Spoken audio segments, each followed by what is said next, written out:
want to say about Trey, our playwright. Trey really thank you. Trey embodies everything that I love about playwrights. He is brave, he is honest, he works super hard, and he is so curious. Curious, hopeful, brave, and honest. Before we start, though, I want to give Trey a chance to welcome you himself. So, would you welcome him? Yeah.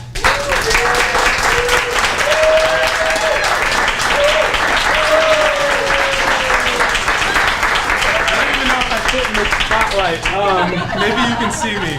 I'm pretty tall. I'm 6'5". Anyway, thank you all for coming. I didn't really prepare much. I was just, eating my chips. Yeah, maybe also open them now if you want to, But anyway, no big deal. Yeah, I'm so happy to be here with you all.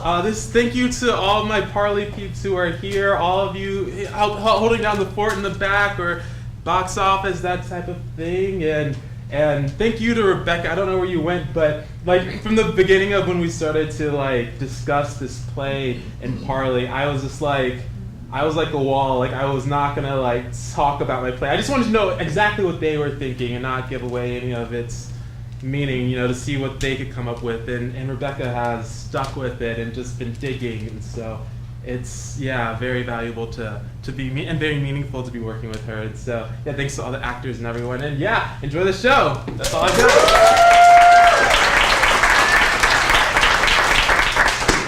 The Other Town by Trey Calhoun. Act 1, Scene 1. The stage is bare. Stagehands, dressed in tattered clothes, sweep the stage.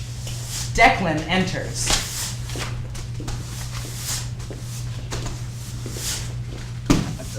Please finish your final sweeps.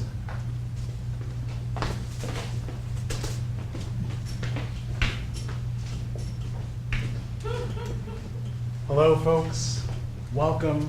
I'm glad you took the leap to come to the theater. Some of you still doubt your choice, no doubt, but you're in good hands. You're all safe, I hope. No rain, I hope. There's no windows in our green room backstage. You may dim the lights now. We are in the town of Willow's Edge, located 12 miles away from this theater. This story takes place in present time, yes, today, as well as 30 years from now. Declan is my name. You may think of me as your narrator, but in this narration you'll watch unfold, I am also a character, but a character not from your time. I don't exist yet, but here, there is real life. See, 20 yards north, you can see the winter snow piled high in a hill aside Miss Blackwell's house. She's a hardworking businesswoman, but doesn't mind when the neighborhood kids come by to toot down it again and again. They say they reach 50 miles an hour. And across the street is our vibrant wall of graffiti, which the local law enforcement agreed to leave up. Some say it holds the soul of Willow's Edge, plastered with old dreams and hope like...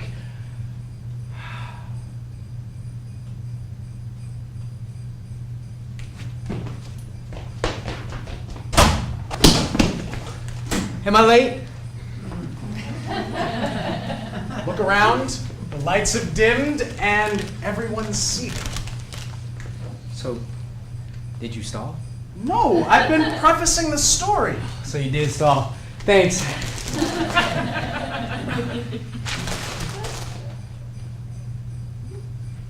Well, I'm ready. Got the chips. Slow down, kid. Okay.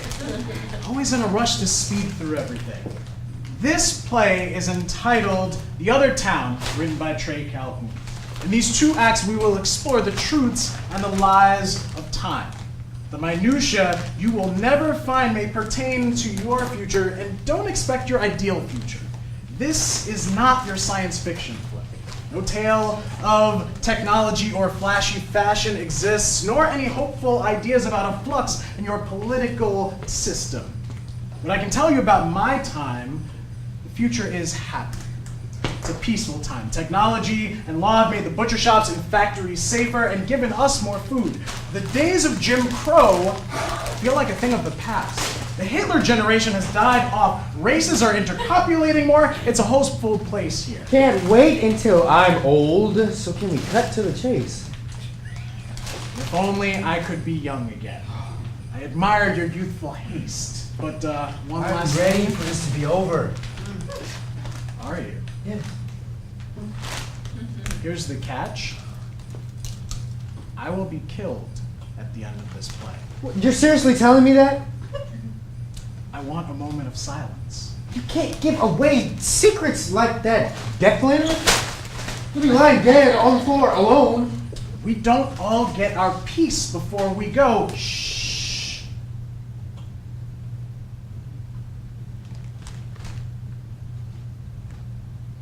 Almost forgot. This here is young Declan. Deck, the present day version of me, who I am right now in your time. So when I'm dead, well. Are you ready now?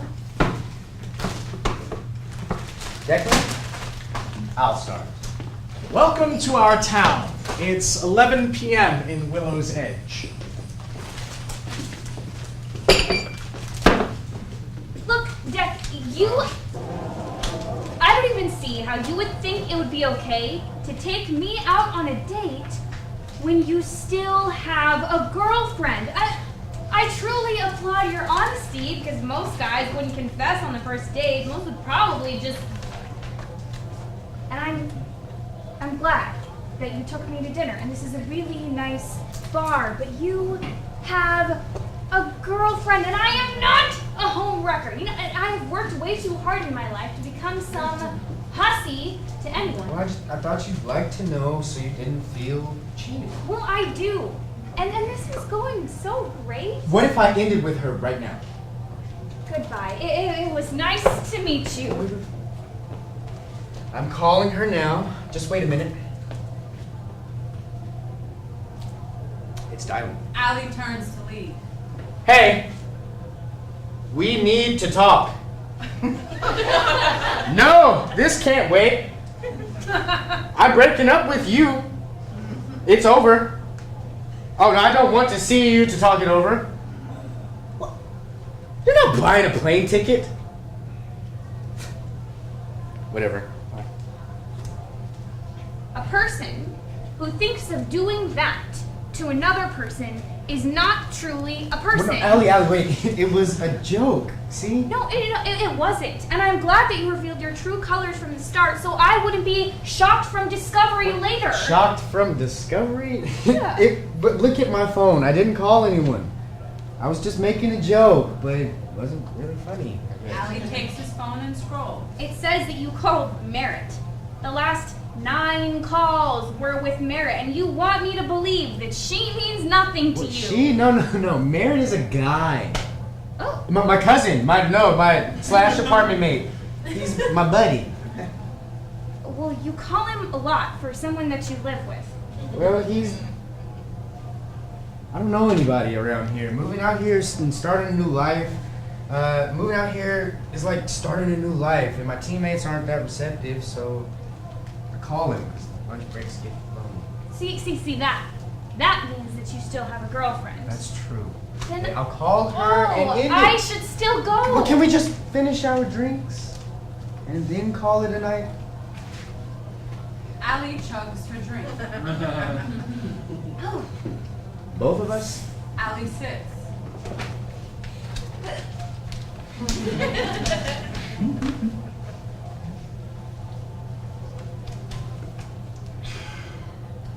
I applaud your morals. thanks. They're cool. Even if you did just go down an $8 drink. I have to be honest, this is the most exciting first date I've ever been on. Do you have any boyfriend guys you know about? No, okay, Jack. I'm trying to be respectful and wait here with you because something tells me that you're not a bad guy, but you're pushing it. Declan enters with the bag of chips. He tags out Deck, handing him the bag, and they switch places. Ellie, I'm sorry. Are you now? You're a funny and intelligent lady, and you're more than thoughtful for keeping me company tonight. I'm sure there are plenty of young men you could be spending your time with, but you respect me with your patience. Well, Tell me something. When you first walked in tonight, your eyes glistened with 1,000 stories of wonder and allure. How can I bring that back? well, Look at me. You're beautiful. There it is. There it is. I knew it would come back. That smile, that glisten, Deck that... enters and tags out Declan. That totally super awesome coolness. That was sappy. I know it. it was nice. I'm a self-proclaimed romantic. Well, It's a tragedy. I know it. there are worse things to be. Yeah, like what? You still haven't told me what you do. And Okay. I'll let you in on a secret. I'm thinking about quitting my job and so that I can create love for other people. oh, like a matchmaker or a No, porno director. No. Like teaching people how to love. Oh, like a sex coach. No. You're judging me. I am. Okay. I'll bite. What I do pales in comparison. I'm a butcher. Oh, no, you're not. I slash up meat in Miss Blackwell's Oh, grocery outlet. that's messed up, Allie. Well, I'm in the process of founding a firm. Allie storms cutting. off. Allie! What did I do wrong? Deck runs after her. Declan enters and speaks to the audience. This next scene is set in the future. 30 years forward. Not a Charles Dickens hypothetical future, but my inescapable life. Now enters Allie, my wife, older too, and Merritt, my best friend and cousin. We're on a ski lift. This is an epic slope, guys. I hear the snowboarders and skiers from around the globe launch down this in winter. Hey, Allie, you want to hear a joke? She's good. How would you know if she's good? Can you read her mind? She's my wife. I'm good. I don't want to hear the joke. Like I said, Is that really how you want to be treating me right now? We're all together again. I'm happy to see you again. You don't seem happy to see me again. He is. Declan, maybe you want to put that down. Your cousin is trying to bond with you. Sorry, it's business. It's vacation. Great. Well, how's it going with you two? We just got a new washer. You know that's not what I mean. Declan lays the back of his hand on Allie's leg. She reluctantly grabs his hand. Allie and I are happy. Very much so. And the sex? Go on, you can tell me. I'm family. Declan, tell him about our vacation last month. It was beautiful. We went to Paris, the city of love. Go, Declan, tell him what you said to me. What did I say to you? I had gotten all dressed up. I was wearing the gold necklace and the earrings you gave me, and I had my hair done up so I looked like a queen. Oh, come on, just say it. Go. He said, I can't believe I am standing here with the pinnacle of beauty. Souls of similar virtue have longed ages for this, but they'll never own her glory the way I feel it now. I wrote it down and memorized it. That's what you thought I said? Is that not what you said? It is, but we were standing under the Eiffel Tower. I was talking about the Eiffel Tower. You said her. As in the Eiffel Tower. You are a pinnacle of beauty to me, but you already know that. Why don't you engage with your wife so others don't have to? Merritt reaches for Declan's phone. They wrestle with it until it slips and falls to the stage. Oh. Well, now it's a vacation. This is what I was hoping for. Just the three of us again. No one else. That's why I wanted to come to the slopes now. Springtime changes everything. People clear out the slopes then. Dick! Yeah. I'm a dick. A big, throbbing, veiny dick. And it tastes real good. Right, Allie? Merritt puts his hand on Allie's leg. Declan lunges at him over Allie. Scene 4.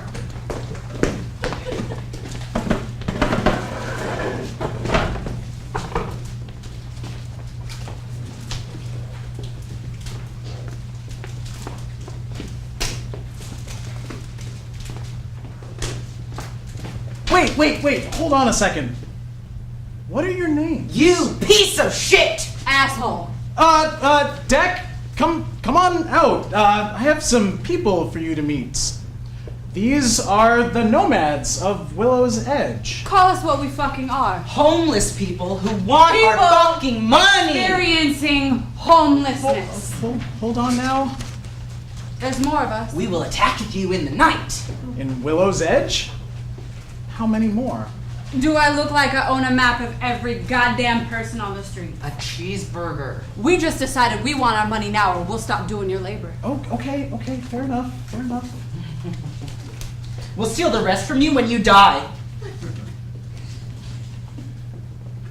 Before you go, tell us about yourselves. Well, I was raised about 4 blocks from here, you see over by the water tower. I left the church because they didn't accept who I am, and my parents and family excommunicated me on all levels. Started drinking heavily, got sexually abused, couldn't keep a job, so now I'm here. My family still passes me sometimes. That's almost too much to believe. You're not giving me a spiel so I tip you more. That's what you think, isn't it? Fuck you. And your dirty mother. My apologies. What about you? He doesn't remember much. I just know he was kidnapped. He was eventually found, but I guess justice came too late. He had already gone a little mad. He doesn't remember his family, where he's from. I'm sorry to hear that. People don't help? I don't think they see us. Or they're in denial that we're real people. Keep your eyes open. You're going to die. You are going to die!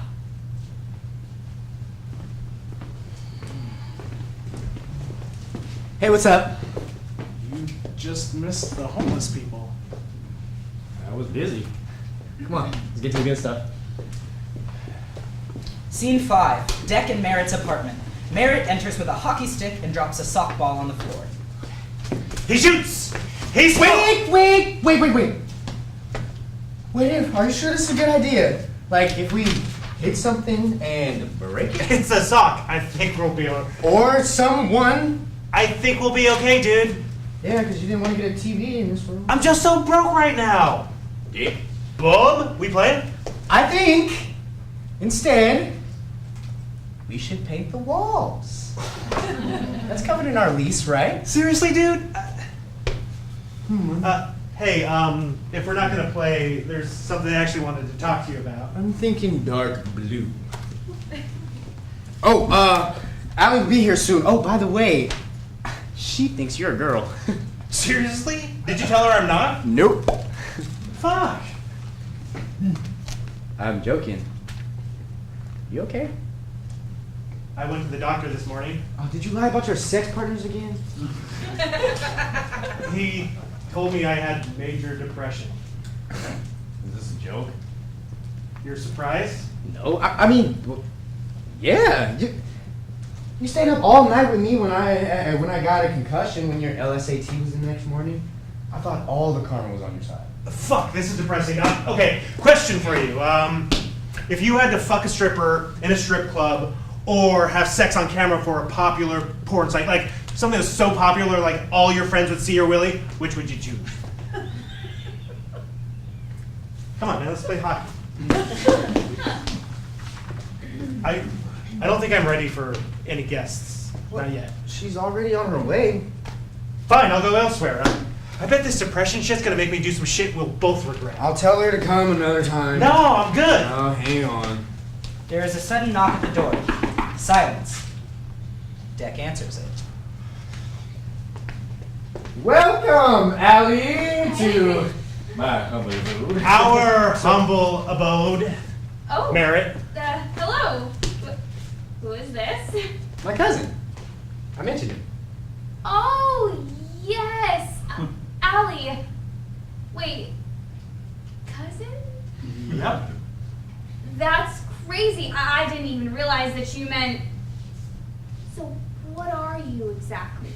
Oh, yeah, come on, I'll show you around. Oh, dude, we're supposed to be playing a game. Just chill for a second. Hey, it's fine. Besides, I'd like to play. Oh, really?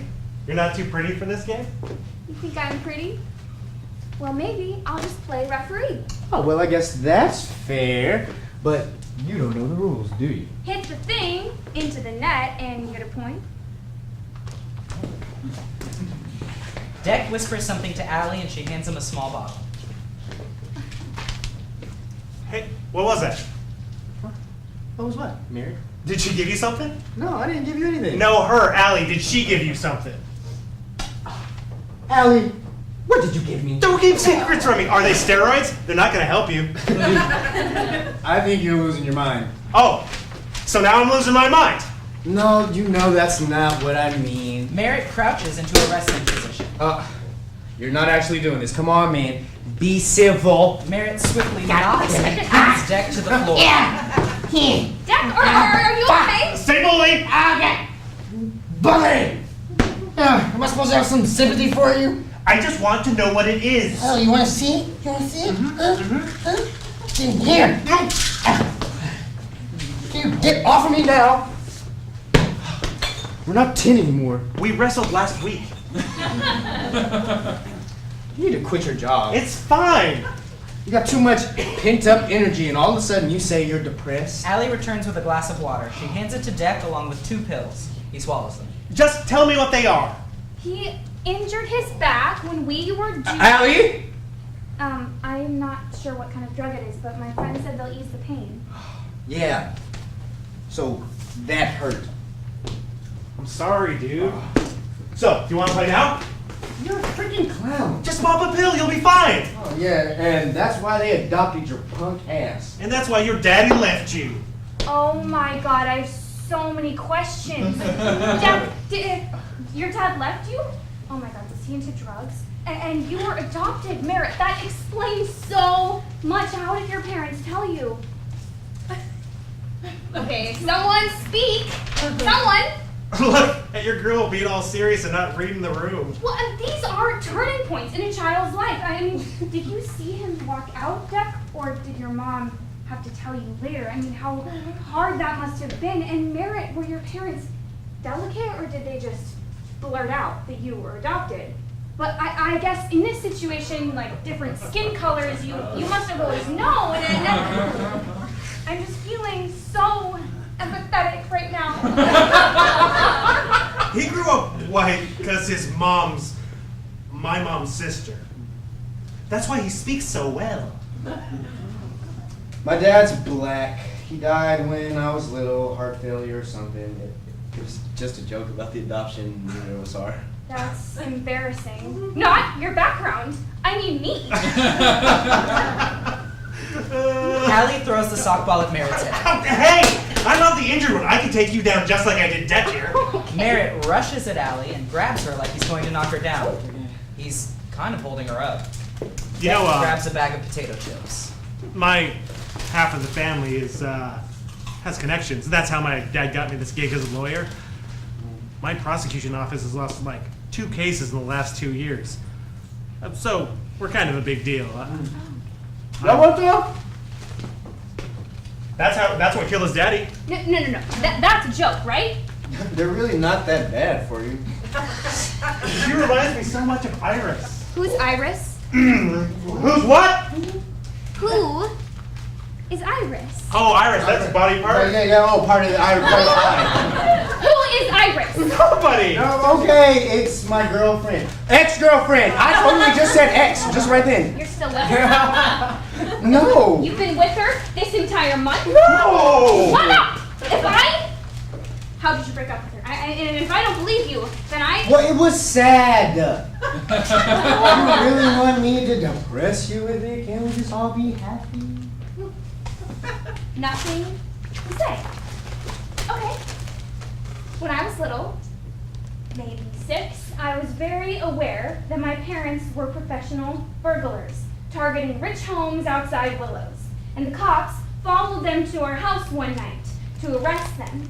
And I stayed in an orphanage for a week before everything was sorted out.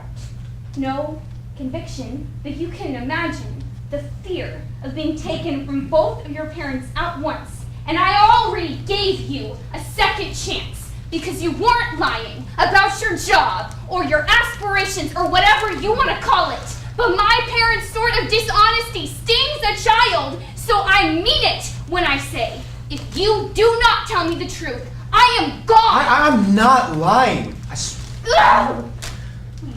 I lost my virginity when I was 14 years old to a girl at the high school.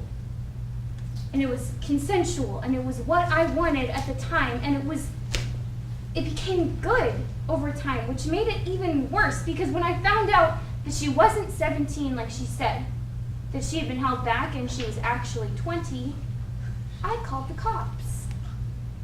Who knows? She might still be in prison. Declan enters and tags Deck out.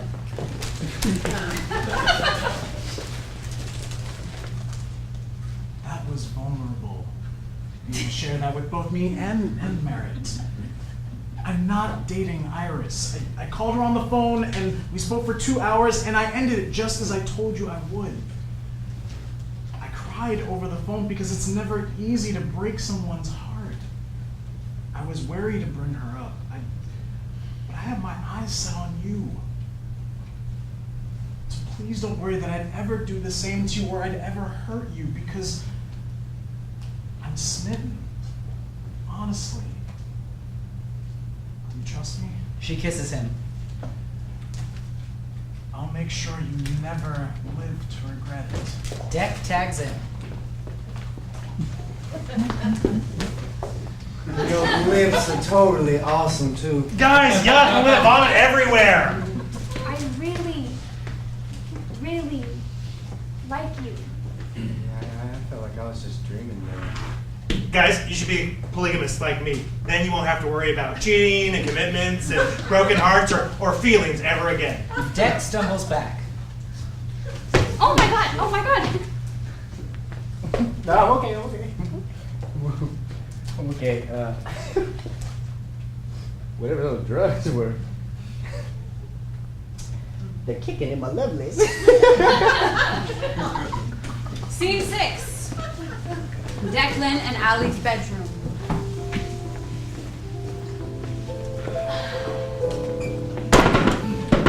What is this? No, not now. Please. So, I'll just act like this is normal.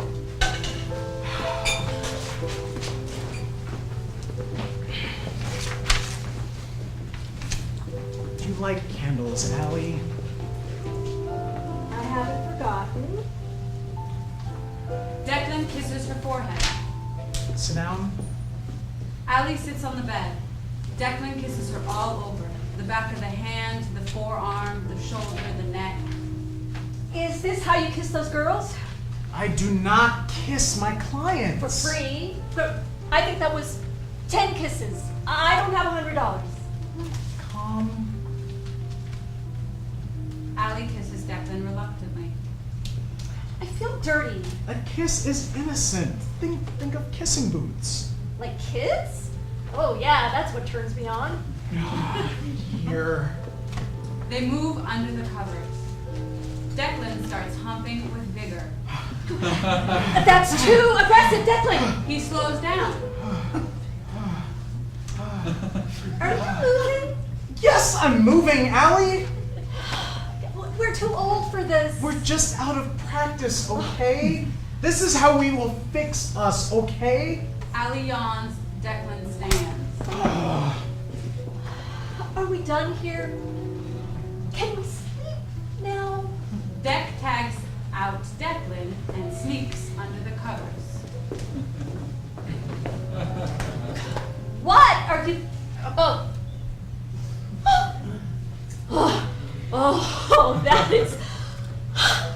That is so perfect, Merritt, perfect. What? We're talking Declan, keep going. What? You called me Mary. Then I called you Declan. Well, yeah, but that What? So it was an accident, but not one so that I am so remorseful about, seeing as that is how things go around here. Declan tags in. That's fucking stupid, Allie. How things go around here? I'm trying to save our marriage. Yes, seduce me with boring sex and everything will be just fine. You were in awe. You are becoming quite known. There must be, 60, 70 of them by now? I am not fucking my clients. Well, fine. You're right, Declan. I'm wrong. You are saving our relationship and I'm ruining everything, like vacation. I'm done. Why don't you just keep up your good work and go down on me again? I'm done. I don't even want to be me anymore. And you. Please remove the throw pillows from the couch this time. Declan accidentally knocks over the lit candle and he Ow! immediately catches Shit! it by Ow! Ow! Let me get some water. Damn it! Oh. Let me see. Ah!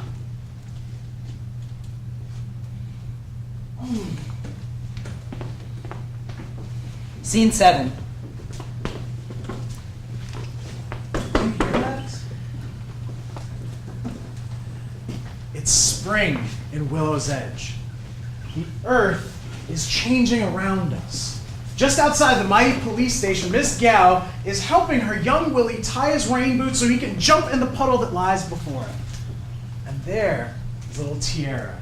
She's energetic, she does a cartwheel, and she sticks the landing. With spring comes new discoveries. As we continue to browse through my memories and the mysteries that lead to my death, I can see now that it was always a little messy in our town.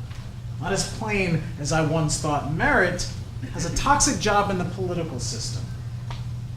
He's depressed and has an interest in polygamy. Allie is from Willow's Edge. She's a grocery store butcher, she's bisexual, and she can even get mysterious drugs.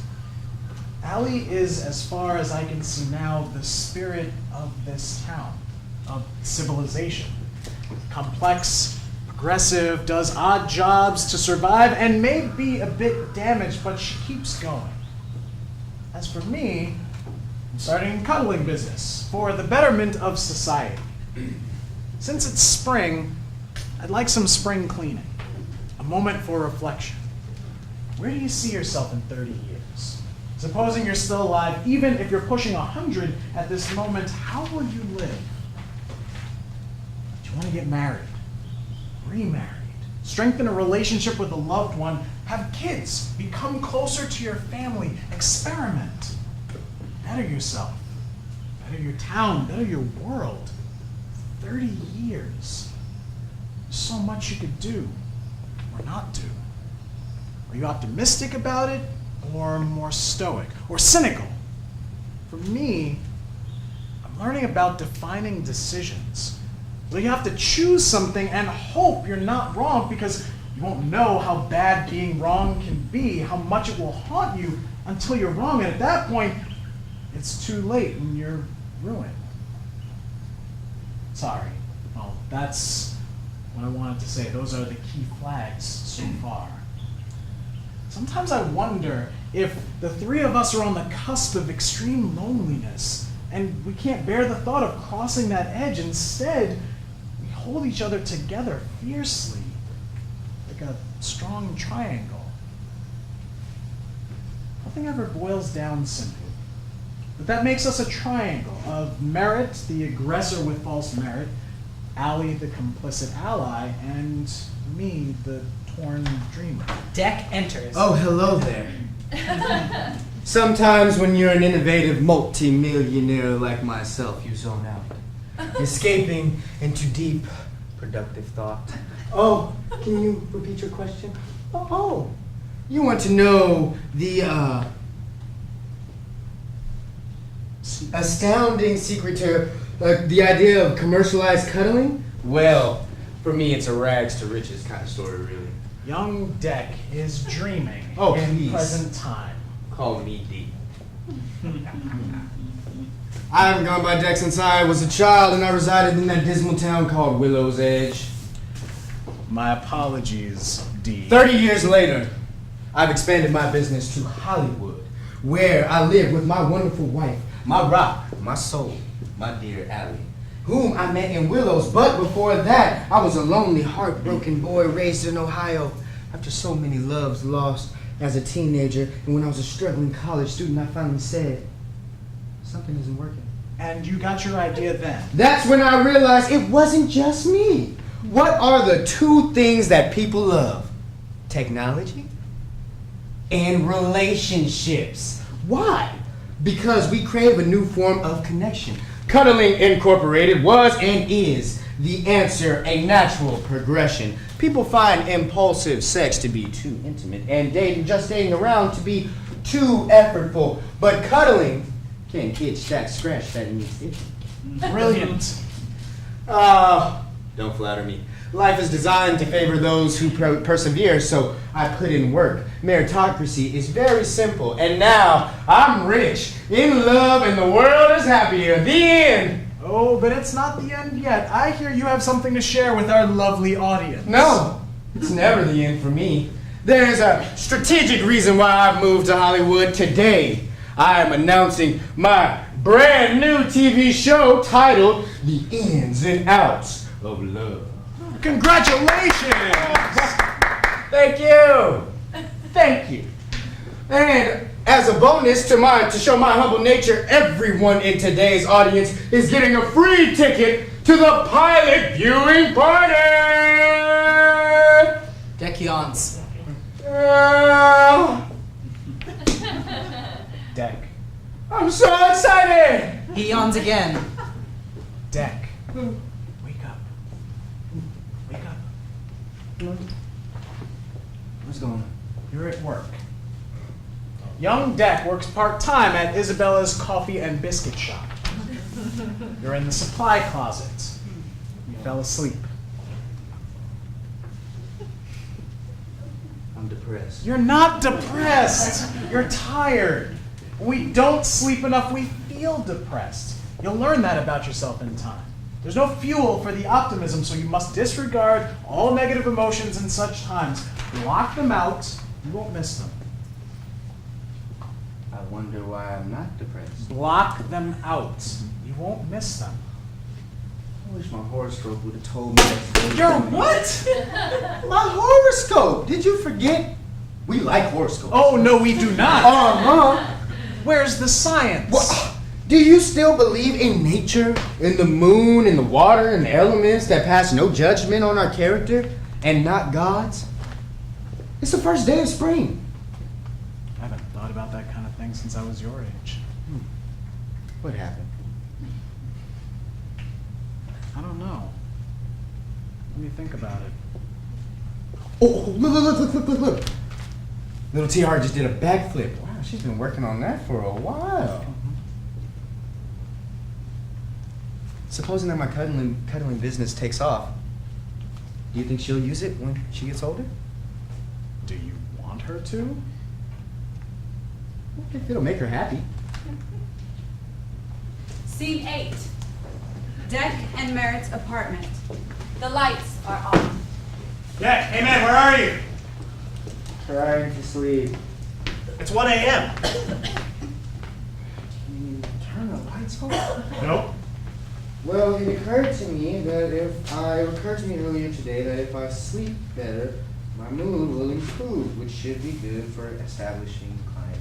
But it's Friday night. Come on, man. Work was rough. Just getting off? Yeah. So how's it going with your girl? That's what you want to talk about at 1 in the morning? Would you rather me go pick up a hooker? No, not again, please. Stop it with hookers. See, you were pissed last time I brought a hooker back. So I live vicariously through you. Well, it's good. More details? Can we talk in the morning? How's the sex? Good. What's it like? Is she dirty? I bet she likes it dirty. I'm lucky to have her. Oh, so like butt stuff. Dude! Look, all I'll say is there's a poetry to her. In the way she moves, in the way she thinks. She's wild, beautiful, deep. She makes me want to become more than I am to suit her. like she's settling for me, but she's into me anyway. You good? Are you sure she feels the same? I mean, I don't want you to get hurt. Poetry is escapism. As soon as you compare a girl to poetry, that's it. She could have any number of flaws and you'd never see any of them. Well, I appreciate the advice, but... I have, something to tell you about Allie. What? I think you're right about her. Great, well, good night. Not what I mean. I get how you feel about her. Thank you. I feel the same way about her. You just said that. You're smarter than this, aren't you? I mean that I have feelings for her too. I like her. You like my girlfriend? No, you're messing with me. You can't like my girlfriend. It's not a big deal. Well, it must be a big deal if you're telling me you have feelings for my girlfriend. Well, I'm not gonna do anything. Are you worried about her liking me back? No. No. What's that supposed to mean? It wasn't personal, just nobody likes a threat. No, the way that you said that, it's all condescending like. Just you don't have your shit together. I mean, she wouldn't want you even if I wasn't here. Wow, really? I guess. You know what, Dad? We just put some black thug in prison for drug possession, and you sound just like him. You thinking that you can say or do whatever. You're all the same, and your arrogance is gonna get you guys killed someday. Declan tries to tag in, but Deck shakes his head. Deck leaves. He returns with 2 shot glasses and a handle of vodka. He pours 2 shots and hands one to Merritt. I can't. Drink. They take the shots. I have to work in the morning. You woke me the fuck up. They take the shots.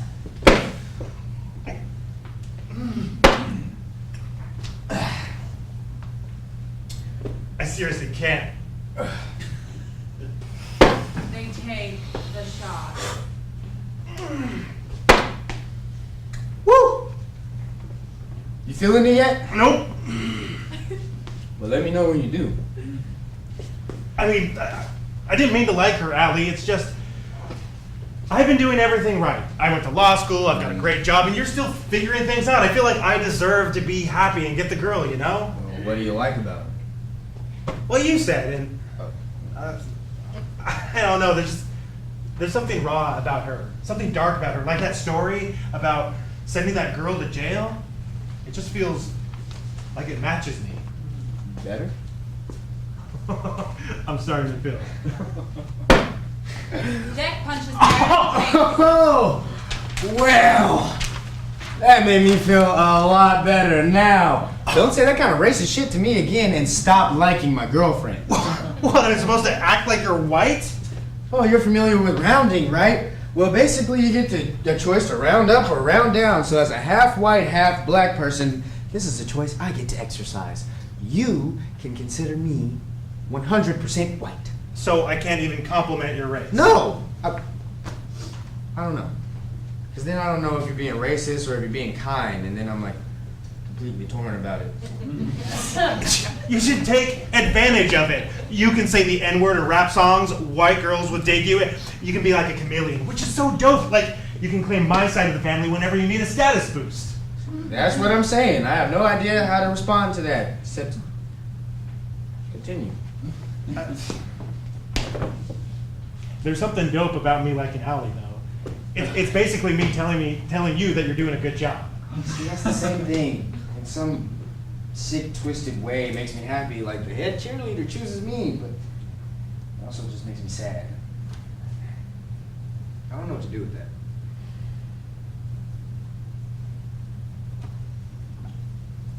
I really don't think you meant that racial stuff you said to me.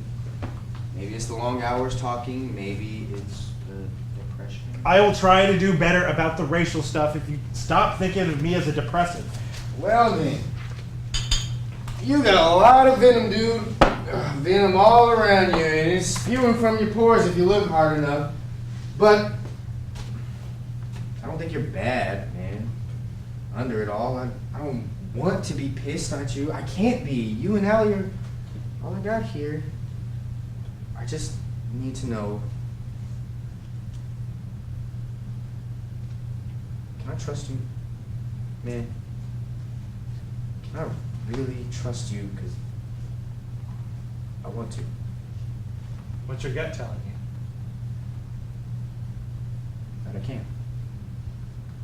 Yeah, you can. You want another? I got it. They take the shot. Vodka is the best poison. If I had never clearly confronted you about that racial stuff, how long do you think it would have taken you to realize it bothered me and then to do something about it? Maybe a week. No, you've been doing this for well over a week already. Or a month, I don't know. Longer? A year. You really think it would take me that long?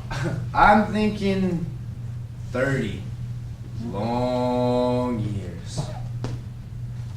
I'm kidding. I don't think you ever get it.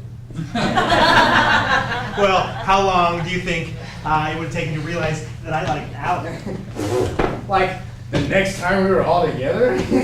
I told you, and you didn't even get what I was saying. They take the shot.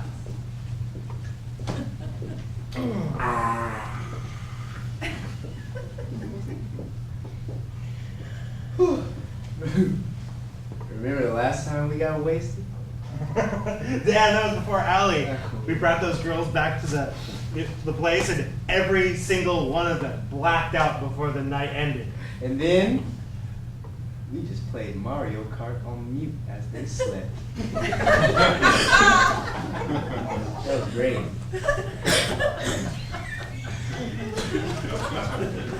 Scene 9. Outside Villow's Edge. Declan stumbles. Allie tries to help. Ow! His ankle is injured. A lot! Oh God, you have got to keep your eyes open. You're getting older. I twist my ankle on a rock, running late to my job that pays for 90% of what we have, and Where you... did we go wrong? This is a joke? Oh, okay, I know where we went wrong, but that's what people say in these types of situations, and I wish I was oblivious. You should lie down. I like standing here with you. When we were younger, do you remember when... Oh! We made it! This is it. The most beautiful spot in town.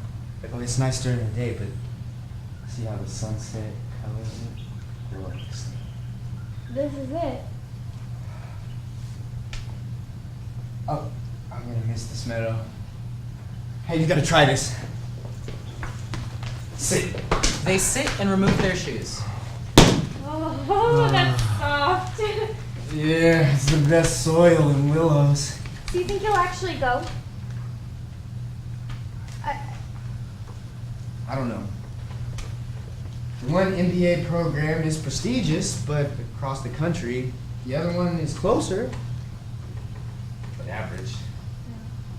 I think the business needs it, but What if I went with you? Allie, you know I want you to, but it hasn't even been 6 months. Like, it would just put a lot of pressure on us. Where's your dream? A dream? Like your dream place to live. In my dream town, I get to be old and happy, wherever it is. Like, it doesn't even have to be fun. Like watching the kids run by as I sit on the porch, day in and day out. So I probably got like toe warts. But it's not stressful. And then I die in peace. I see you there. Like at your funeral? No. With me. Like dead with you. Ugh. You think it's all possible. I don't think that the path towards a stress-free life is stress-free. Like something's gonna build up.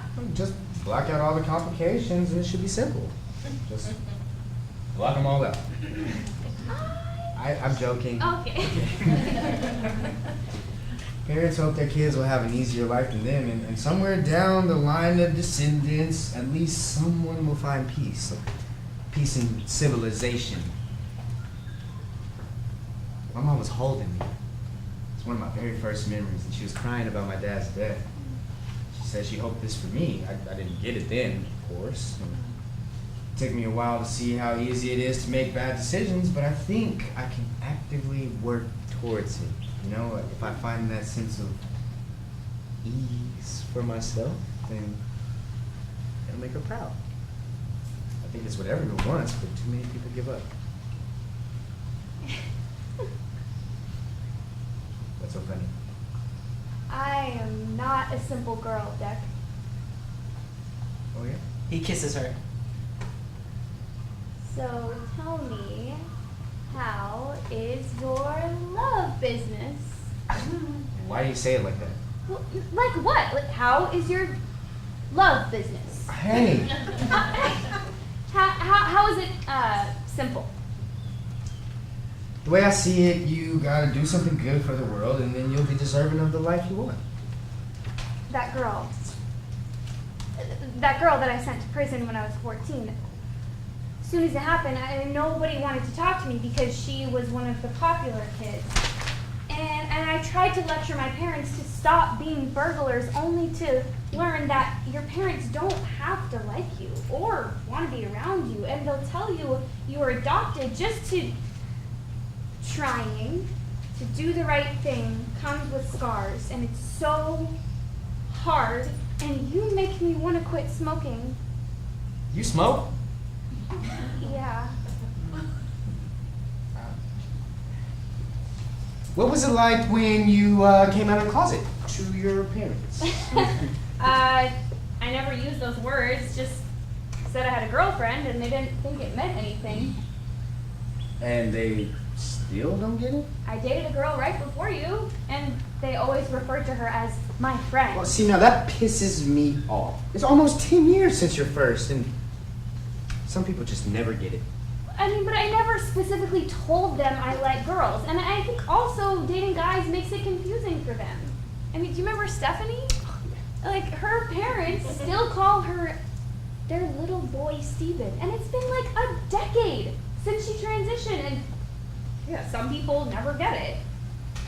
Damn. I'm glad I'm not empty-headed like them. Well, so, when I was little, I thought we would be the generation to end the smoking. Whoa. Was that naive of me? Don't be ashamed. Not for looking for something better. This idealism is your strength. I mean, naivety is a word oppressors use to keep dreamers in check. Like, oh, you're naive to think people of color could have equal rights. I like that, Alan. I like that. You know what? I'm gonna decide right here, right now about business school. You can call me naive or whatever the hell you want, but I'm not going. I'll make the business work here. And you're right, it won't be stress-free, not without a master's, but I'm also learning from you. And if you're a part of my dream, why should I fight it? Too many people give up. You're my light, Death. That's what I've been trying to figure out how to say this whole time. I love you for that. Are you serious? No. I was gonna tell you that in like 2 minutes. I wanted to be first. Such a doofus. I didn't know how to like segue into it, but you were great. I love you. I am really so. Wait.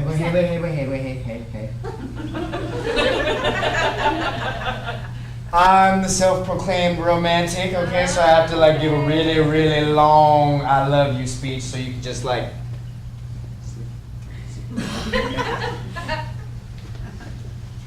In sports, there's a countdown until the match is over, and they sometimes have to like pause or extend time like for timeouts or overtime or injuries. So you never really know when the game when the game will end, but when you're winning though, you just pray nothing bad happens, so that the countdown can end and you can celebrate. I think our time is almost up. Merritt runs in, dressed in a suit. Dude, you almost missed the sunset. Sorry, my boss is hounding me. The only reason you have a job is because there's so many reckless, fatherless, inner city people who've never been taught to recognize a good opportunity when it comes their way. Now toughen up and learn to take what you want. Man, I hate her so much. She emasculates me. She makes me feel restless. And horny too, but mostly restless. Hey, do you want to wrestle, Deck? Okay, I will never be ready to see all that. No, I don't mean in a sexual way. He's depressed, so we gotta look past all the weird things. I told you not to treat me differently. Oh, that's beautiful. Are you taking those pills the doc gave you? It'll go away. Maybe find a girlfriend. I mean, she could help. What time?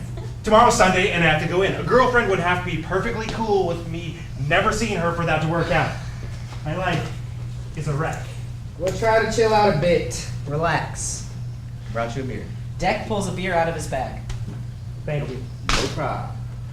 I mean both of you. You didn't have to invite me out here. Sorry if I'm a pain sometimes. It's been, almost a year since we moved out here? But transitions aren't exactly easy, and that's my problem, by the way. Not some fucking depression. Take your shoes off. These are Gucci socks. Ooh, take those off too. Merritt removes his shoes and socks. Oh, this is heaven. Deck and Allie start making out. Oh, you can be really smart for a brother. Oh God, shit. Look, this homeless guy's crossing the meadow with a TV in his hands. Hey. Oh shit, there are cops. What the fuck? He just bolted. Guys, come on. This is great. A cop just tripped. Oh, the lady cop is on his tail. Oh, damn, is she gonna get him? Guys, look.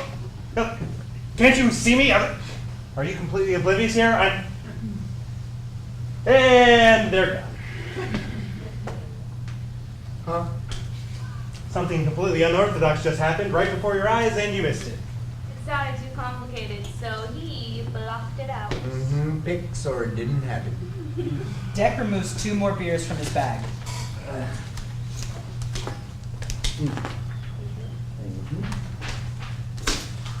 I love you guys. I love you. I'm your cousin. You have to love me. It's almost up. I remember. And then we walked around here barefoot still, and you cut your foot on a piece of glass. I picked you up and I carried you back home. I nursed your foot back to health. If you're upset with me and hurting, I get that. I'm not happy either. So it's been 30-something years since we first met. My feelings for you haven't swayed. So I will nurse you back to happiness. Exactly. I don't think you love me. I think you love who you originally dreamed I'd be. Scene 10. Outside somewhere romantic, probably a beach. Deck hurriedly pours rings into a large soup. Merritt has his phone.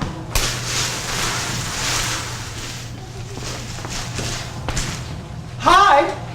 Are you sure this is a good idea? Yes, and I don't have much time, so enough with the questions. Okay, fine. I'll be over there, hiding.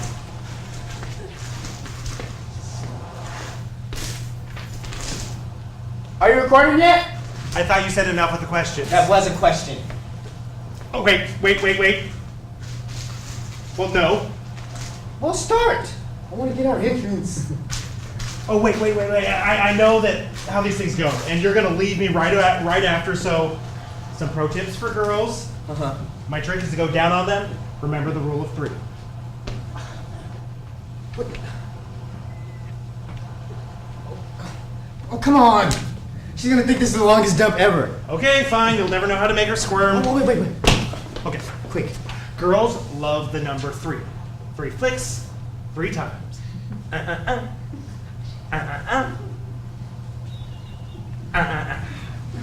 That's gross. What? It's like, but you couldn't take your eyes off my tongue. You know why? It was mesmerizing. Okay. Oh, dude, go on. And start the video now, please. Deck runs off. Merritt goes to hide, then turns back and grabs a couple of the rings and puts them in his pocket. He hides and pulls up his phone. Deck returns with Allie. Hey, are you feeling better? Because if not, we can get you some Tums for the antacid.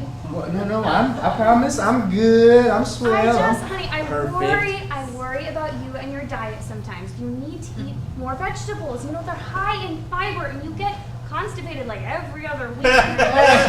Hey, you okay? Yeah. Allie. Hey. You know you are the most beautiful butcher girl I know. Declan and Allie enter on the other side of the stage. We need to talk. Oh, am I? I think we should adopt a baby. I thought you were gonna say divorce for a second. And you know I would do anything for you. What? No! Is that what you want? No. Well, I've been blessed with the opportunity to know you for about almost 2 years now, but it only takes a moment to see when the puzzle pieces are connected. I know we've talked about kids before. I am not interested in adoption. I had my tubes tied for a reason. Sure, but it will realign our focus. I love you, Declan. So this child is a device to bring us together. I love you. This is why adoption freaks me out. People could have their own baby for the same reason. I'm not bringing a child into our broken mess, especially if we are getting divorced. You said we're not! No, we're not! Come here. What if we adopted and we named him after my cousin? What did you say? He could be called Merritt. I'm okay with it. You think I want a constant reminder? Will you marry me? Deck? What? No ring? Well, look around. We're standing in a ring. Oh my god. When a man gives a woman a ring, as a proposal, it's a nice offering, but it's a statement that she's only officially off the market. I want you to know that I'm in it with you. Merritt? Was that you? No. Come out. A child will bring new meaning to his name. I know I shouldn't laugh, but that was hysterical. Dude, just stay quiet and keep recording. I thought you actually had a ring. Allie, you know my dad is rich, which means I'm rich, and I'm a lawyer. He and I donate to all kinds of charities and African tribes. You should get a real man who can provide. I can loan Dex some money if that's who you really want. Quit playing around. I'm not an African tribe. I'm 100% white. Are you jealous of us, Merritt? Allie, this is just about us. This is about us right now. We have to forgive and forget. No. Why are you so unreasonable? You killed him, Declan! You cannot say that when you killed him! Well, just ignore him. I love you. Will you marry me? It would mean everything to me. Our time is almost up. I can feel it. What? Will you marry me? Just go. Leave me alone. What? What? You don't want to? Yeah, we're already married? Huh? Declan? Yeah? What is going on? No, if you thought Merritt's what kills me, you're wrong. We're halfway through, aren't we? I couldn't wait to settle down. But it's all happening so fast. It's fast for you. It's fast for you. Maybe we're one of the lucky ones. For some others, it's a long, long time.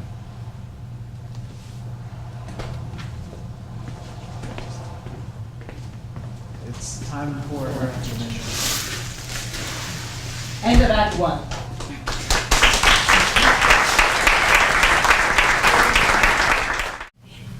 Act 2, Scene 1. It's raining outside. Merritt lies in a hospital bed. Declan enters. I got it. be careful.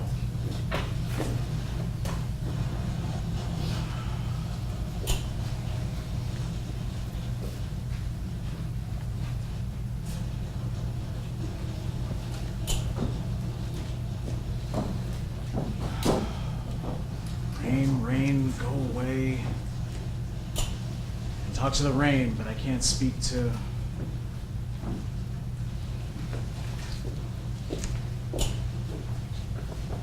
Declan dozes off. Deck enters and tags in.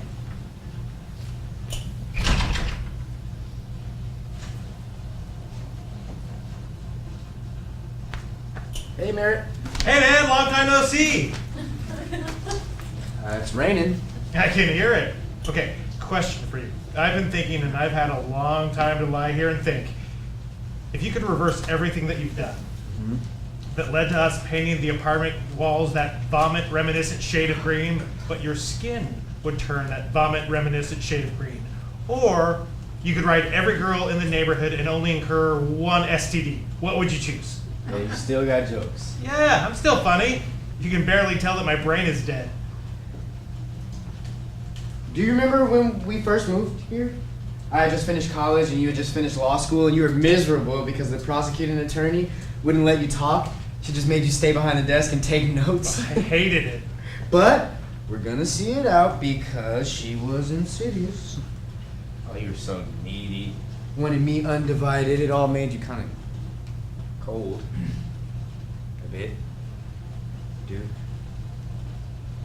But you know I still love you. No, touch me. I'm warm. As long as the ventilator stays on. You wanna play hockey? It's the only black man who likes hockey. Quit bringing that up. What, your blackness? It's not important. Or what? Go on and stop my heart finally. I brought the sticks with me just in case they're in my car. Or we can wrestle. Whatever you want. I was injured last time and now you're... No need to be embarrassed. Shit happens. Just let me go. I'll go get the sticks. And don't come back.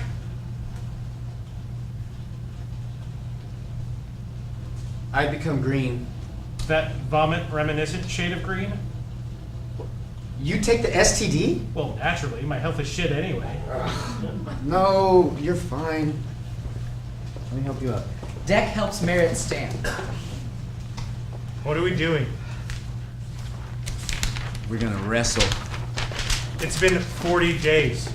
What are we doing here? Come on, you love this. Deck tackles Merritt to the ground. Come on. They wrestle. Eventually, Merritt gets Deck in a hole. Ah! Say bully! Bully! You've had that same look in your eyes when you realized finally what had been happening, what you had been denying for 30 years was true. I said bully! Right before you snapped. It was an accident! And I fell 20 feet and smashed my head. You know I feel... Dude, let me go! What do you want? You want me to say that I'm sorry? I'm sorry, let me go! Declan tags in. Moving to the chair, he trips on the bed.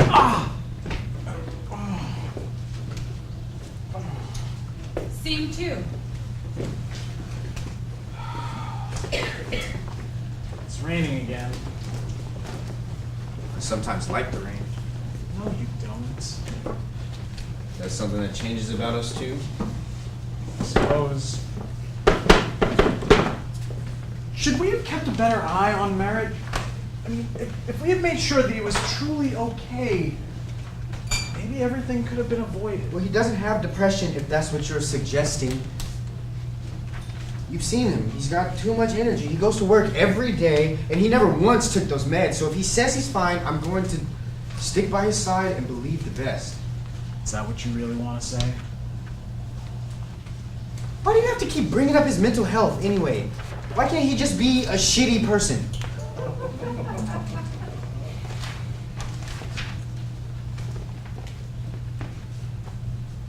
I like the dreariness of the rain. Gives me a superficial melancholy that reminds me that I don't have it so bad. You know what I mean? No, it's bad. The people out there have it bad. They're wet. We could watch them and feel bad for them or even with them, but we're not winning. You know? Deck, in that world you see out there, it may be overtly bad, but I'm telling you, here, it's bad. We may be safe watching them, but don't let your escapism of people watching become a full delusion from the imbalance in our world. Scene 3. Meg's disheveled living room. It's pretty dark. I'll be right back, Meg. Just one little nightcap. Allie grabs a champagne bottle and takes a drink. Someone enters discreetly wearing a hockey mask. His body is covered from head to toe in clothing. Are you okay? Yeah, fine. Drunkard, we need some beauty sleep tomorrow and bring me a shot. Just a minute. Is that you, Deck? The man gives her one of the rings from the proposal. Oh, Decky, I am glad you're here, but you know we're not supposed to see each other tonight. And what's with the getup? Oh, I can't see you at all, so it's like you're not here. This is kinky. You know, I got some new bachelorette toys today, and I think you'd like to use them on me. Meg, where are my toys? I'm using them. Bring me a shot. The man moves behind Allie, raises his mask above his lips, and kisses her neck. Her Oh. face. That feels so. He covers her eyes. Oh, you want me to close my eyes? Okay, baby. They make out. That's hot. Can I open my eyes now, or do you have more surprises for me? Open. Merritt, you're not. Merritt kisses her. She pulls away. But Dad, I must be seeing things. Meg! Where's my shot? You're not. It's me. You know there are no rules tonight. It's your bachelorette party. No rules? None. Just go with it. Have fun. Deck's at his party. Miss Blackwell said I was scared and worried. Do you think he's being good now? Of marrying so young? She told me my performance was low and that I needed to leave work. Whoa. No rules, Allie. And she sent me to a slaughterhouse, 2 of them to clear my head and thicken my skin, which is pretty funny to me now because I actually saw them do some skinning. And Miss Blackwell said to remember that life ain't long. And to live. And I've never been before. I only work in the grocery outlet. And the first one used this little pistol thing on the tour. They put it right to the pig's head.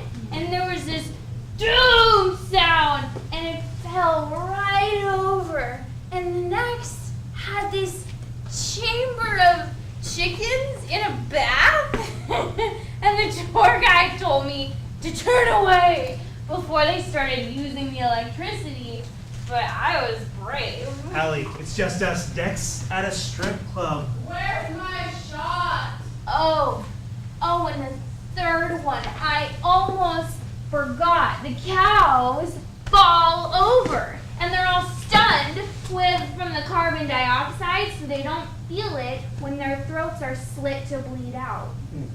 So you're saying you're not afraid? I could kill you if I wanted, and you wouldn't even know it. Remember when you learned Iris's name? Deck's ex-girlfriend? And he freaked out? It's polygamy. The men in our family are polygamous. Deck and Iris are still together. No, he didn't cheat. It's not cheating when it's your principal. Deck's at a strip club. The guy's got him a private room. You think he calls it cheating? Merritt removes a glove. What are you doing? Getting comfortable. We like to test the waters with girls before telling the truth. Maybe you didn't think you could handle it. But you could be a killer. A sexy, ruthless killer. Merritt removes the other glove. I may be drunk, but I'm not impressed. Merritt goes to remove his shirt when... Whoa, hold on there, buddy. What are you doing? Hey, if you're not ready to see what's behind this clock, you'll have to stop me. Allie grabs his hands and looks into his eyes. He kisses her.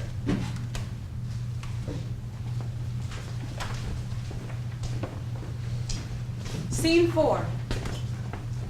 Declan and Allie's apartment.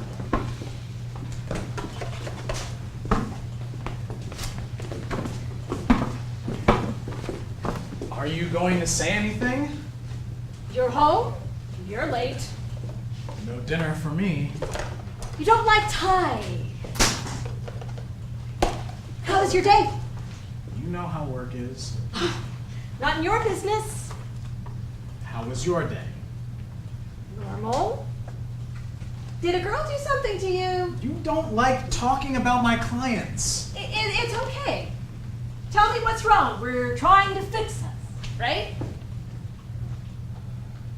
They pulled a gun on me at the office. The cops, they arrested me and took me into this miserable room and they asked What? me, I need a beer.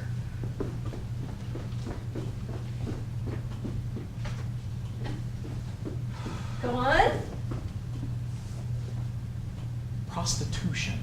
I don't understand. Oh. You told them that's not what happens there, right? They kept berating me about it like they didn't hear me. That isn't what happens there, right? Maybe some would think they suspected you because you're black. No! We shouldn't be colorblind about this. It had nothing to do with my skin. Well, did they say why they thought you were guilty? Not really, they just seemed like they got a tip. Who from? I don't know. You don't really think it was my skin? No, it's not. Maybe there's a prostitution problem around here. Have you ever seen a prostitute around here? Merit-like prostitutes, it must be getting worse. They were talking to all small business owners to see if we've heard anything. And they pulled guns on all of them. I got aggressive. I distinctly remember raising my tone. You, Declan. It had nothing to do with my skin tone. See, I can fucking raise my tone. Well, maybe it's an important flag and it's not a coincidence. They let you go pretty quick? Some papers, my assistant had some, cops said they didn't have anything to keep me. Aren't you supposed to comfort me? I don't know what you want me to say. What's your heart telling you about this? That it had nothing to do with my race. When are we going to be able to trust that people aren't going to cheat us? You know what year it is? It couldn't have been like... Deck tags in and sits. He drinks the beer. Are you hungry? I could fix you something. Declan.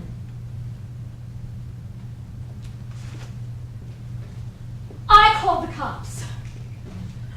You can stop this now. Nothing was going to happen. I put cameras in your office after what you did to Merritt, and there is nothing. Absolutely nothing. You weren't actually going to get convicted of anything, so you can stop acting beat up.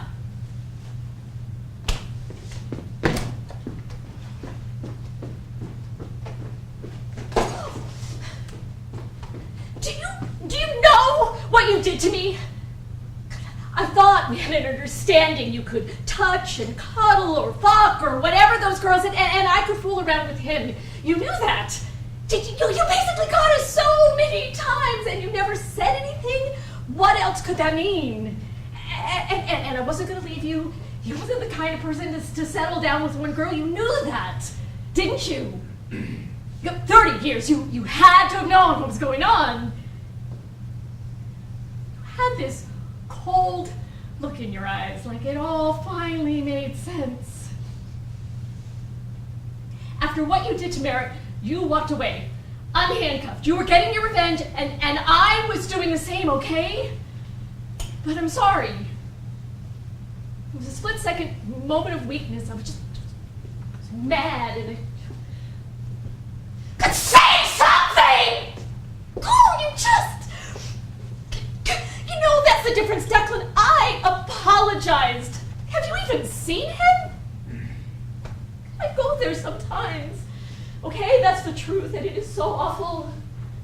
It is so awful to see him. We need to tell them to let him go. Declan, you hear me? His parents are waiting for you. It's your call, but it's time. You can hate me if you want.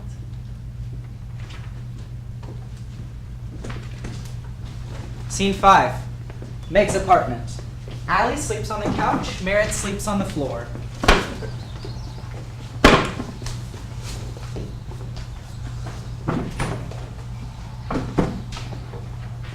Deck enters. He kisses Allie on the cheek, then ruffles Merritt's hair. They both remain asleep. Meg enters. She leaves and returns with a bottle. Get the hell out of here. Oh, hey, man. Oh, shit, what the? Dick, you scared What me. are you doing? What are you? I thought you were some burglar. Why do you have that? Why are you crashing our bachelorette party? Chill. Fuck. Deck finds the champagne and pours some on Merritt's face. Damn. Oh, what the fuck? Deck? Hello, sleepyheads. Why are you making a mess of my plate? Clean that up. Seriously?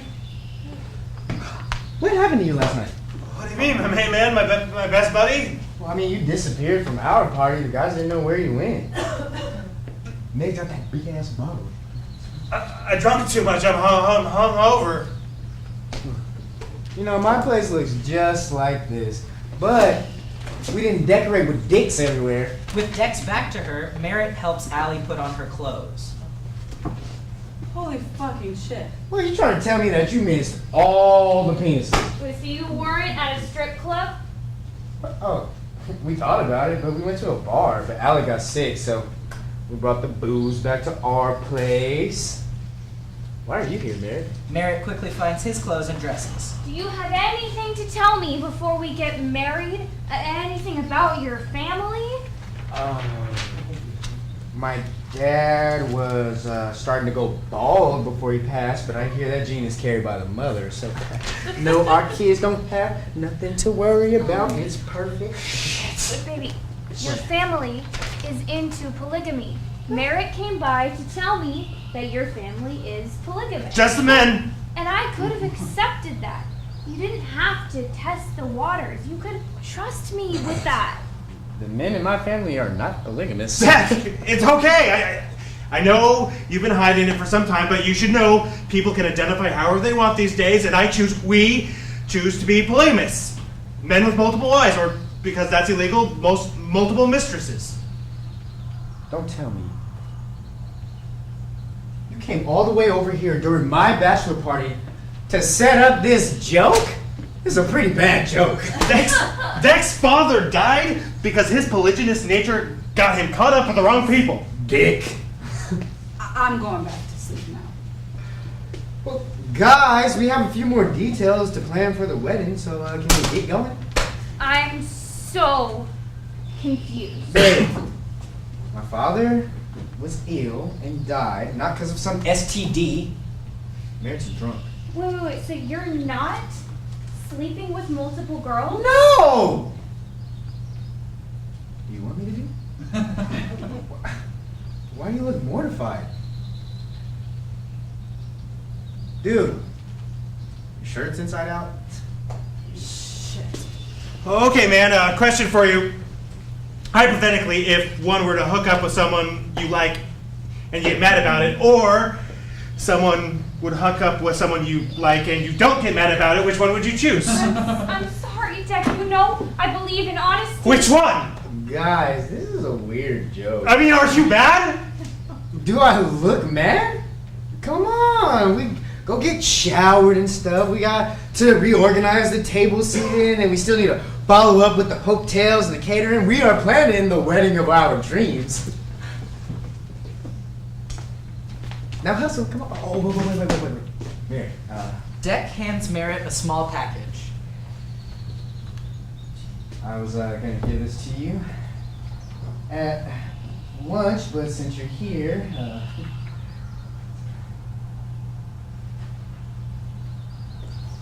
It's all I can afford, but I wanted to give you a little best man gift to say thanks for last night. So, it's a special lapel pin for the wedding. You know what? I'm gonna make a call and get some lunch reservations. Dude, you smell like a prostitute. I'm gonna go get cleaned up. Yeah. Chicken. Scene 6.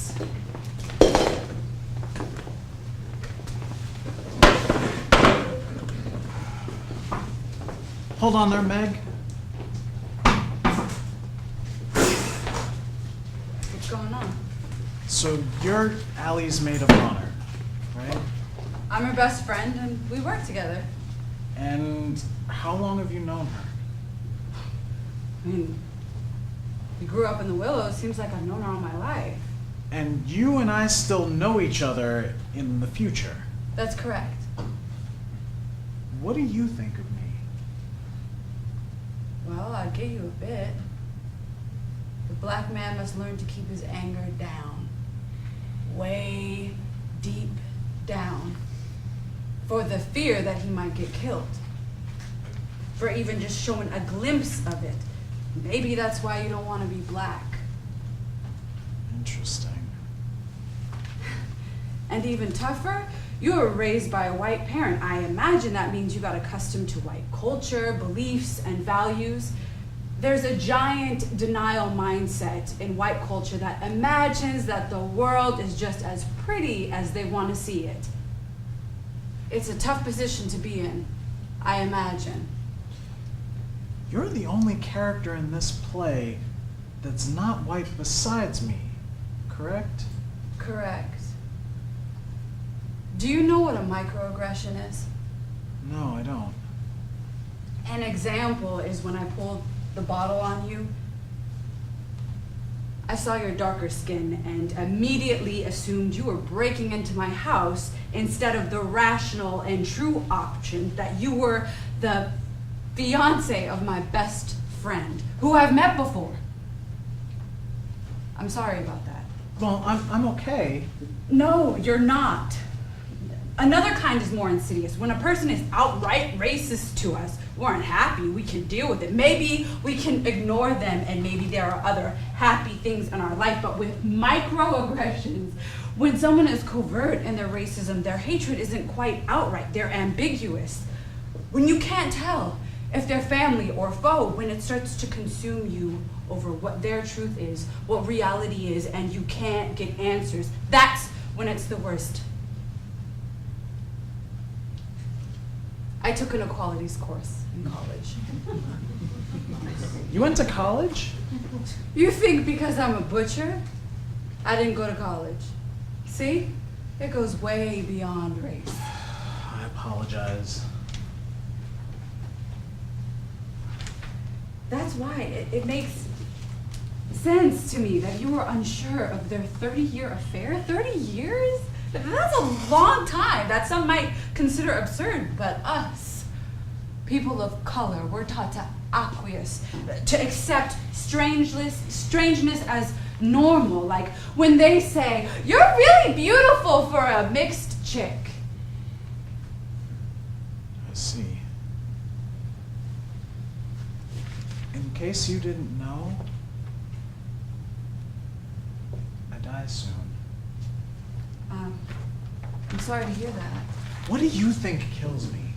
Well, that cop came after you with a gun. Although you're pretty clumsy, maybe you do it yourself, or maybe it's just exhaustion. How do you know when you're losing yourself? I don't know. How can I help you? Never mind that. Let's be positive. Final question. What do you love about our town? Well, that's a loaded question. I feel like people are often out of sync with what's going on around us, the problems of their neighborhood, the other, blindness, ignorance, optimism, delusions, turning the other cheek, an idealism that things could ideally be fixed without your intervention, whatever you want to call it. They have the same effect that things don't get fixed. But we're all friendly to each other here. Why do people do that? I don't know. I'm just a butcher. Thank you very much for your time, Meg. Let me know if you ever want to talk again. I mean it. Scene 7. Deck stands before a heap of clay which he attempts to model into a figure. Allie enters. Oh, hi, Allie. Hi. How was the butcher shop? Hi. I bought some clay today. Want to play? Why are you acting like everything is okay? Everything is okay. Come on, it's fun. I mean, between us, I deserve for you to hate me. Well, you remember that time that you first came over and you brought those pills because I had injured my back? You remember. You remember it. Come on, say it. Say it. We were trying that London Bridge sex position and you came tumbling down. Oh yeah, what a good memory. Even though we haven't tried anything that exciting since. Oh, and remember when we wanted to play hockey, but that didn't go so well. We should organize a tournament. I can ref your game with Merritt, and you'll have to be careful because he likes to cheat, but he'll say he doesn't. But I think he might take it easy on you. But some healthy competition for us again, you know.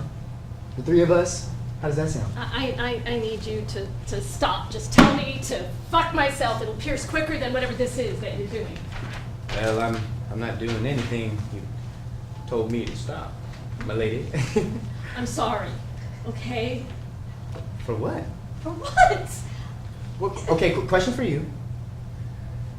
If you had to either trust everything everyone said, or if you had to distrust everything everyone said, which do you think would lead to a better existence? What?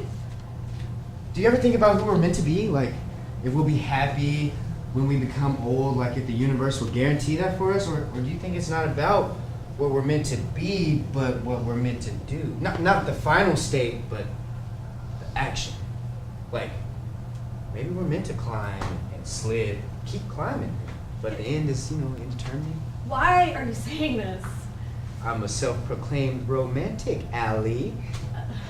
Life has so many questions that none of us will ever figure out, but you are all I believe in, and that's all that's important.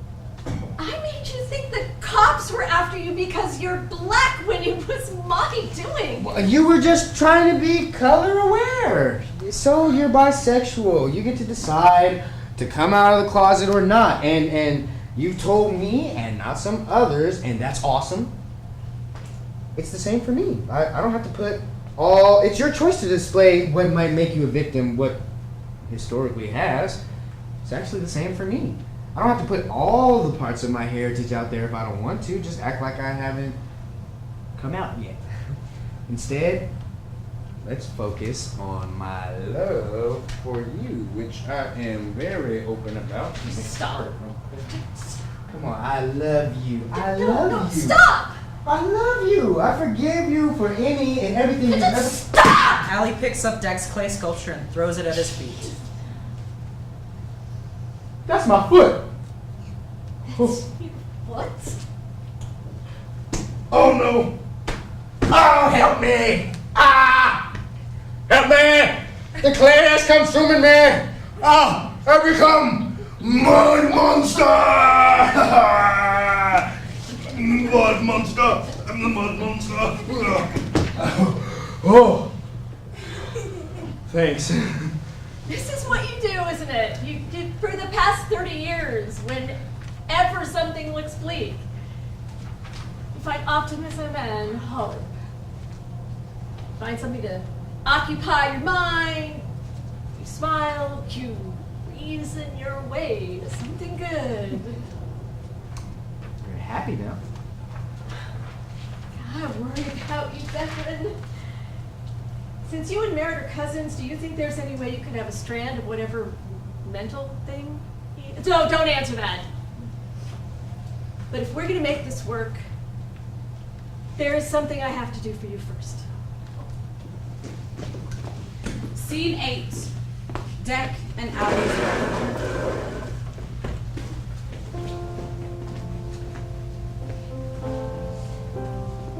He implied this is an understanding between the three of us, right? He said he wasn't mad. And he still gave you this.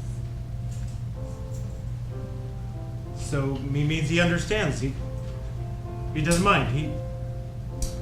He knows. He knows. Right? I have feelings for you. We never thought we'd end up in a love triangle.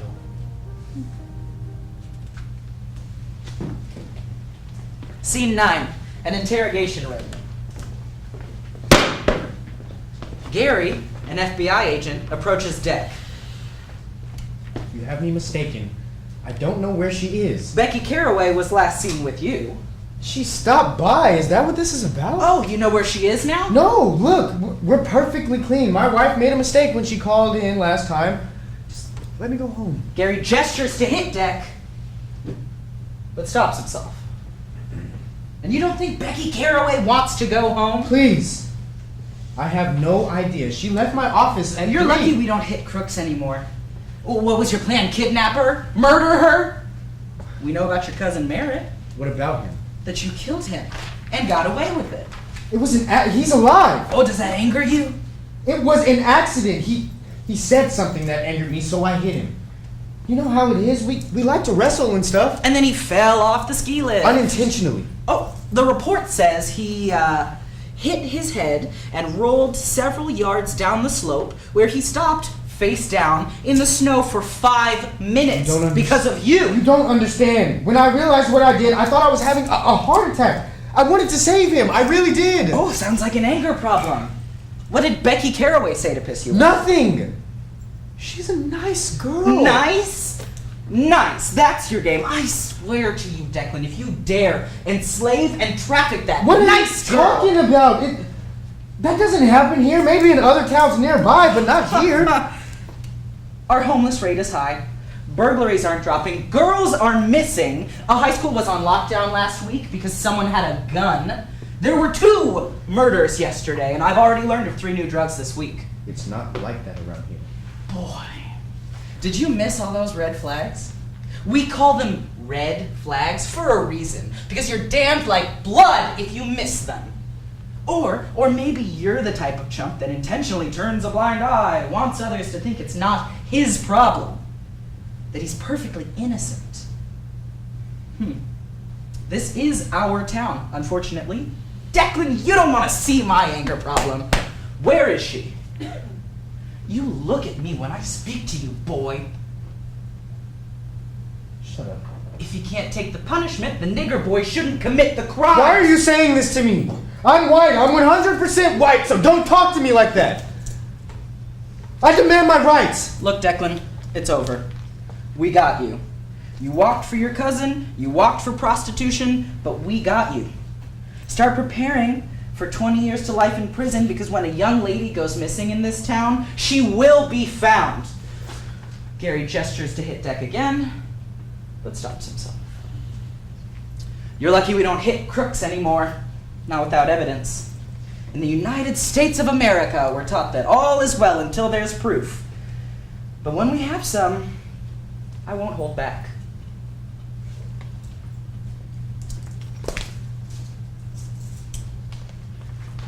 Scene 10.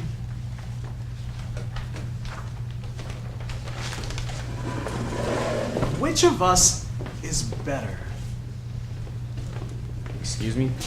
Which of us is better, you or me? Well, you're older. Wiser. Yes, and you're more peaceful. Do you think it's better to have a good adulthood or childhood? I'm 22. But you know our story. If you were to tell someone our story, on which part would you focus? The earlier part is happier, I guess. Okay, so you're better. So why am I here? Well, you're part of the story. I need you. No, the majority of our lives are spent as an adult, but you know, kids laugh twice as much as adults. You and I took the middle road with life. We played it safe. We were never at the top of the world, and we were never on the streets. So if it's better to have a good childhood, why didn't we focus on that? Well, because society needs adults, okay? You're scaring me. Society needs adults? You're talking to me about society, about sustaining society? No, that you're who I want to be. In control. You're married and in love. I want to be selfish. For once. The decisions we make, whether to sludge onward or not, don't have to reflect the behavior of everyone else. A good adulthood. I take it back. It's better to have a good adulthood. Why? Most people seem to have a childhood, and once it's over, they're fully invested in the childhood of their children. That means something. Yes, that adults are needed for us to even question if either can be good. And you don't have kids. Then I reformulate my question. Who are we? Our essence. Who of us is real? Are we Deck or are we Declan? Are we who we thought we'd be for a while, or are we the aftermath? I don't know. But I know it's important how it ends. Because that's how we'll be remembered. There's something that you have, Deck. There's something that you have. Scene 11, Declan and Allie's home. Oh, Declan, there you are. I have some news. I don't know how you'll take it, but I think it's good for us. Was this you? Was this you? Well, what's wrong? I don't know what did something happen? You know damn well what happened. No, trust me, honey. I don't. You're The scaring cops? me. Hey, I told you. I was sorry for that. Dude, we're gonna work on us. We'll fix your countdown to that front porch simple. I'm coming from the FBI's office. A girl is missing because of my earlier arrest, and she was my client, and so they thought. Oh, I'm so sorry, babe. Oh God, I can't believe it. What did they do to you? Nothing. Declan, it is still me. We're still married. Don't worry. Everything was fine. It'll be okay. All right. I think he called me a nigger, but my ears, you know, I think I misheard. The FBI. No. Hey, Declan, I don't understand what you're saying. No. He said little boy. I misheard. Little boy. That is not okay. Yes, it is. I'm just a boy, right? And I had my head down for a moment because I was afraid. So I must have seen little. That's all it was. My Declan. Little boy.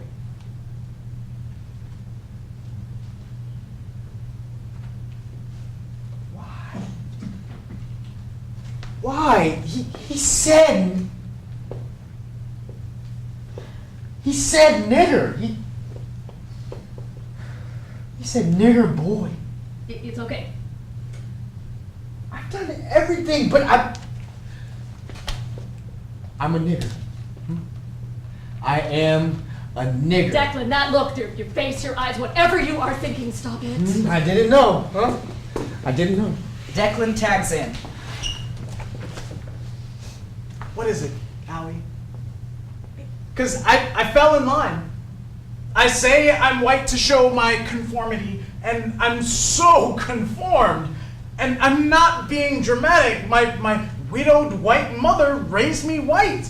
But a drop of black blood tarnishes the whole canvas. I try to improve the fucking world. I'm an entrepreneur with a business.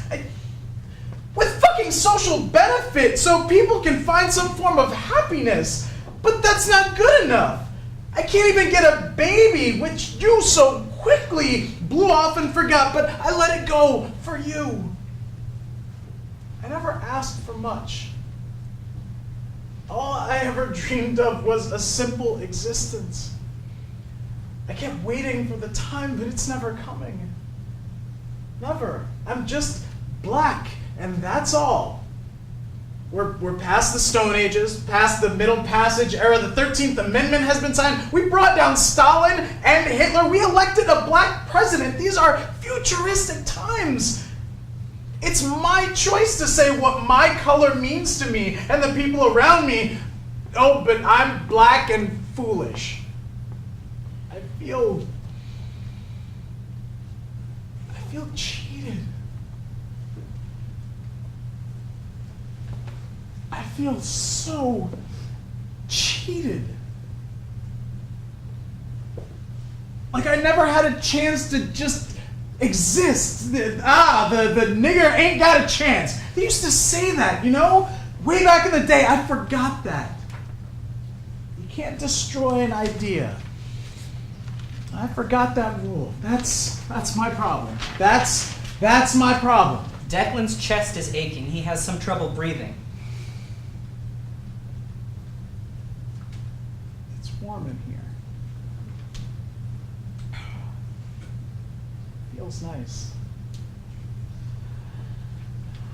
Your hair looks really beautiful tonight.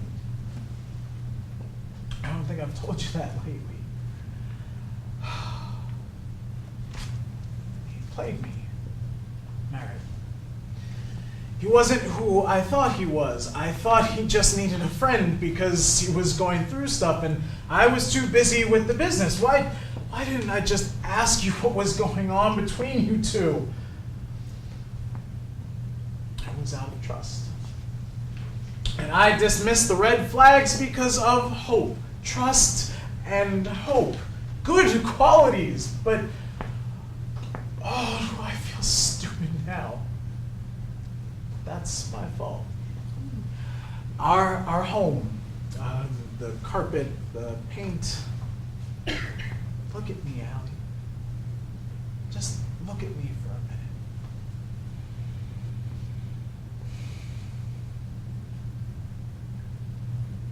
We're doing okay, Allie. I'm here. You're okay. Yes, I am. Really? I just had a scary thought. I just had a scary thought. Leave it alone, Declan. What if my mom brainwashed me? This white master brainwashed me, and I couldn't see oppression because of her. And that's why I've been how I've been. She's your mother. It's too much. I can't bear it. You worry me. There's something I need to do. If we're gonna be happy, there's Where do you need to go? the hospital. You should stay home and rest. I never apologized to him. I have to finally, and maybe he'll forgive me. Maybe he'll move just a muscle, and if not, I'll talk to his parents and we'll talk to about letting him go. I thought you hated him. Please wait. I'm halfway through life. No more playing pretend. No more acting like I'm isolated, like my color doesn't matter, like the injustices of the world don't affect me and like I don't affect them. Declan! Ellie, look. We could see the moon through the window. I never noticed. I also see potholes in the road. And the trees used to be on the other side. Are all gone. That's sad. I just stood by because I was busy. What a fucking insane world. I see it all now. Our world, who I am, how I fit into it all. Good, but We need to see problems and deal with them. That cloud of ignorance and blindness is gone. I won't be self-centered anymore as best as I can. I'm not a kid anymore. Please listen to me. This is me. The real Declan. I realize this life, while I live it, the good, the bad, I understand. You hear me? I understand. I've been dead inside, but now I'm awake. It's too late. You missed your chance. It's not too late. He's dead. His heart is still beating. People need to stop saying that. No. What? I thought you hated him. It's been 30 years, 30 long years. I'm not that kind of person. That's not the person I am. I believe in honesty, and I thought you understood the arrangement, and it hurt so much that you didn't, that I was wrong, and I know it is so easy to see an ambiguous situation and write it off, or be hesitant or confused or a bystander, but your idealism, you can't fight between your dreams and what feels wrong. You can't. So I did it for you. What are you saying? I know it hurts, I know, but you have to accept it, please. What are you saying, Allie? He's dead. I am. What did you do? You know my job. He didn't feel anything. No, I have to tell you it all. I am not going to be that person anymore. No, stop. I got the conductive tools we used to stun the animals, and it was so fast. I promise Stop. you. It was harmless. You said we were going to stop dancing around things. He was already brain dead, which means scientifically he was already dead, and his body was already going, so nobody will suspect anything. He's alive. I'm sorry that you missed him, but you can't go. You missed him. It is too late. Just shut up. You think you can get away with anything, you privileged bitch. And Declan's panicking. Oh. His heart fails. Declan, no. Declan falls. Divorce. Divorce. Deck tries to tag in. The time is up.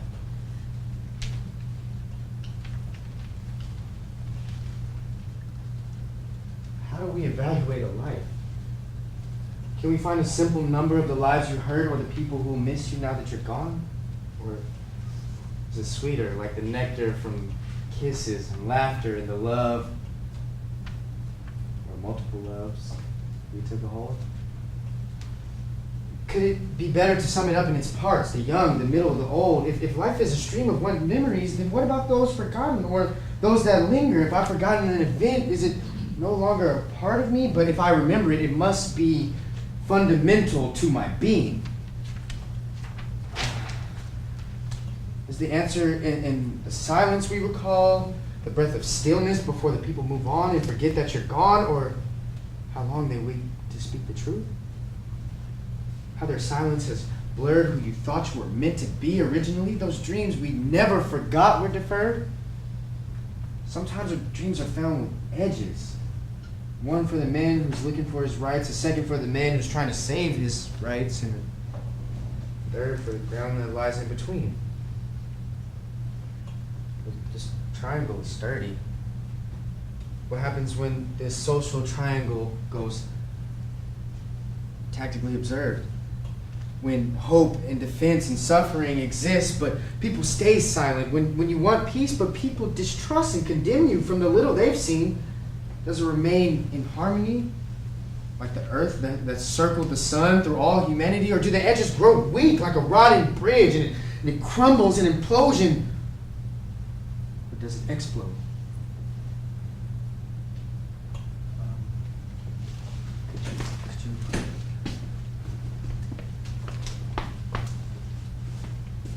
You may debate between yourselves. Solidity is passing. The ambulance will be here in 19 minutes, but it'll be too late. My thoughts are staying for only moments. They flash and then they're gone like one by one. Thank you for your help. Thank you. And they fade until it's just you and her. You still see her. You still dream her of what you thought she'd be. Excuse me, you forgot a ring. Thanks. Hey, your clothes are all tattered and stained. I guess I missed that before. Are you okay? You are dying. You are dying! Wise guy. No, I'm not okay. What are you gonna do about it?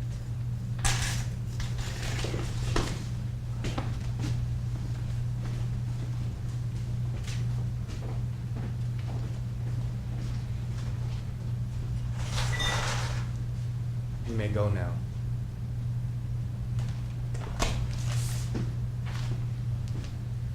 And she'll go on and have a content life. I'm sure of it. I'm almost certain.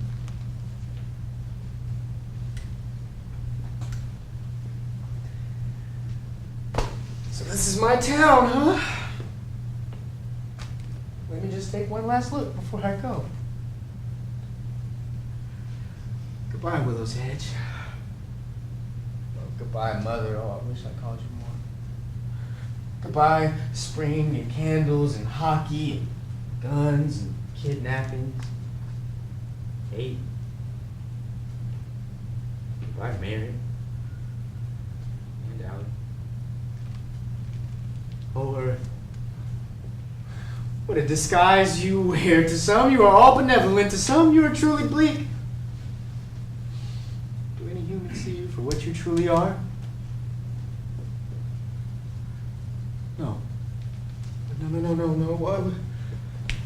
If you can still hear me, there's a bunch I don't understand yet about exactly who I'll be, but she thinks, she said not to fight between what feels wrong and my dreams, but it's so late, Declan. I missed my chance. Can we go back to the beginning and try again, please? It's all gone. It's just you now. Is this really you?